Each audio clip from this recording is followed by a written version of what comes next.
And so it is imperative for you when you're moving to know that you're going where God wants you to go. You are fulfilling that which God commanded you to do.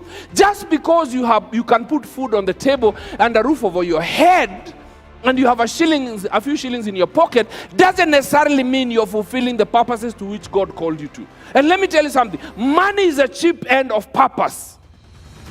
Just because your needs are met doesn't necessarily mean that your purpose is being fulfilled, that you're fulfilling the purposes of God. Not every job fulfills the purpose of God, and all our purposes are different.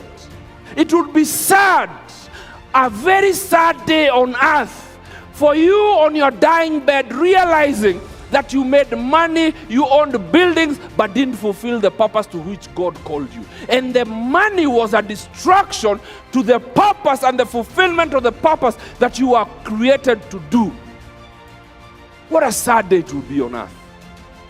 That money, comfort, was a distraction. God have mercy.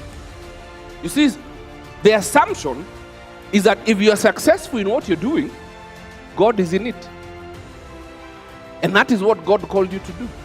That's not necessarily true.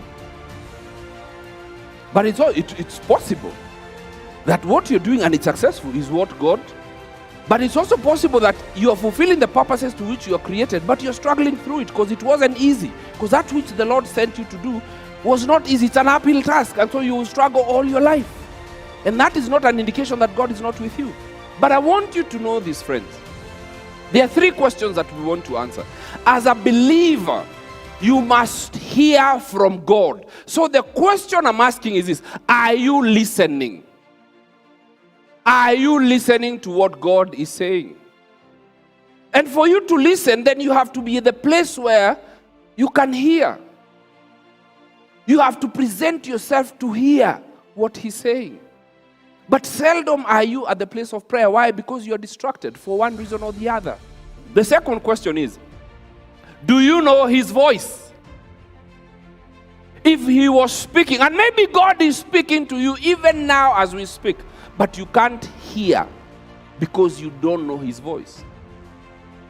Some of our children, Mrs. Kemenye, if we played Moise M1, the former president's voice, you would know, but your daughter wouldn't, because she has not interacted with him.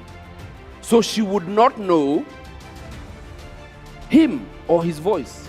But we would know the voice of former President Moi, because we interacted with him, even if not face to face.